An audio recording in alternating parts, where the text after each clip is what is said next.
పక్క రాష్ట్రంలో ముఖ్యమంత్రి మాట్లాడుతున్నాడు త్రిభాషా సిద్ధాంతం మంచిది కాదని, దానికి రేవంత్ రెడ్డి కూడా మాట్లాడుతున్నాడు. ఏం తెలుసు రేవంత్ రెడ్డి గారు నీకు? ఈ దేశంలో త్రిభాషా సిద్ధాంతాన్ని తీసుకొచ్చింది ఎవరు? అయ్యా రేవంత్ రెడ్డి గారు, మీ కాంగ్రెస్ పార్టీ తీసుకొచ్చి పెట్టింది త్రిభాషా సిద్ధాంతాన్ని. దేశంలో త్రిభాషా సూత్రాన్ని హిందీ ప్రచార సభలు పెట్టి మరి ఈ దేశంలో త్రిభాషా సిద్ధాంతానికి పునాది రాలేసింది కాంగ్రెస్ పార్టీ. నేను అడుగుతున్నా రేవంత్ రెడ్డి గారిని, అయ్యా మరి ఈ రాష్ట్రంలో 190 మంది ప్రజలకు రాదు ఉర్దూ, ఎందుకు రాస్తున్నారు ఉర్దూ?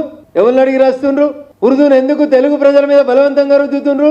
పోయి అడుగు తమిళనాడు ముఖ్యమంత్రి స్టాలిన్ని, హిందీ వద్దంటున్నావు కదా, మరి మీ స్కూళ్ళల్లో రెండో భాషగా తెలుగు, కన్నడనో, మలయాళమో పెట్టు అని అడిగే దమ్ముందా ఈ రేవంత్ రెడ్డికి? ఎవరి మెప్పు కోసం తెలంగాణలో ప్రతి బోర్డు ఉర్దూలో రాస్తున్నావో చెప్పు. తెలుగు బోర్డు లేని ఆఫీసులు ఉన్నాయి, కానీ ఉర్దూ బోర్డు లేని ఆఫీస్ ఒక్కటి లేదు. ఎవరికి భయపడుతున్నాడు రేవంత్ రెడ్డి గారు? కాంగ్రెస్ పార్టీ ఎవరికి భయపడుతుంది?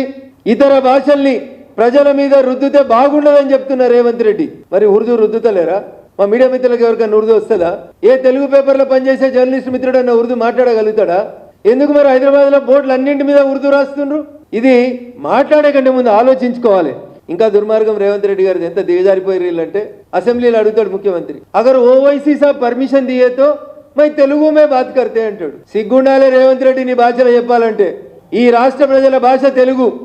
తెలుగుని శాసనసభ నాయకుని అయ్యండి శాసనసభలో మాట్లాడేందుకు పోనాడు ప్రతిపక్ష నాయకుడు అంటే అది కూడా కాదు. అగర్ ఓవైసీ సాబ్ పర్మిషన్ దియేతో మై తెలుగు మే బాత్ కర్తూ.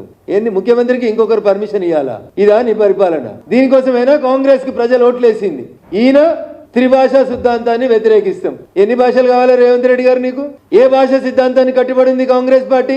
మీ కాంగ్రెస్ పార్టీ ఢిల్లీలో పార్లమెంట్ లో ఏం భాష మాట్లాడుతుంది? హిందీ వద్దని చెప్తారా? చెప్పమని చెప్పు. ఢిల్లీలో పార్లమెంట్ లో రాహుల్ గాంధీ గారిని లేచి హిందీ దేశమే నై చలేగా చెప్పమని రాహుల్ గాంధీని. రేవంత్ అన్న పక్కనున్న వాళ్ళు ఎవరైనా అడిగి ట్రాన్స్లేట్ చేసుకొని జర చెప్పంపు మీ రాహుల్ గాంధీ గారికి. ఇట్లా మాట్లాడేటోళ్ళు వీళ్ళకి దేశం కోసం అట ఈ పార్టీ దేశం కోసం పుట్టిందని మాట్లాడతారు.